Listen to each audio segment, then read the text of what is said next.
In March, we hit the one-year anniversary of the first COVID diagnosis in Arkansas, as well as a year navigating through an economy impacted by a global pandemic.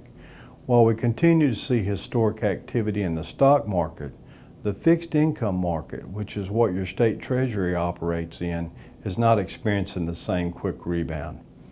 In reviewing the 10-year U.S. Treasury over the past 12 months, which is the most relatable rate for the sectors we invest in, you will notice rates around 1.6% in February of 2020 and then hit a low of around 0.53% in July. Rates are currently averaging back around 1.60% where they were prior to COVID.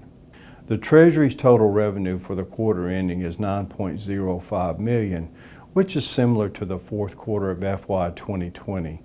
I point this out because those are very similar points in time. The initial response of our economy shutting down due to COVID and now the start of its reopening.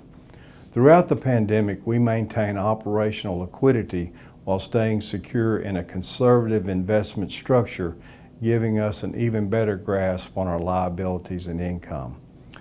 I'd like to turn now to a final report we received from a team of consultants the Board of Finance approved of us hiring to study our state's investment policies and procedures. There are many items similar to their previous report that we've already started incorporating, while others are going to take a longer time to implement.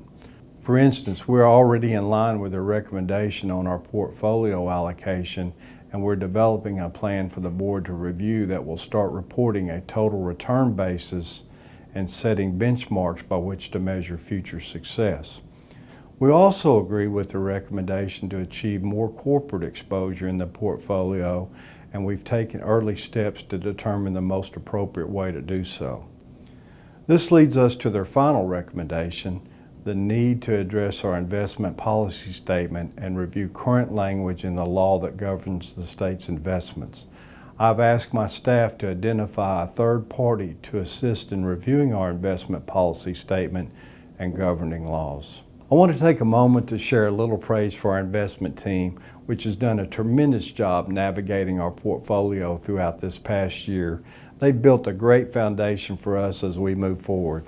My entire staff has remained steadfast in their work, continue to find innovative ways to improve the functions of our office, as well as those of all the state agencies we serve.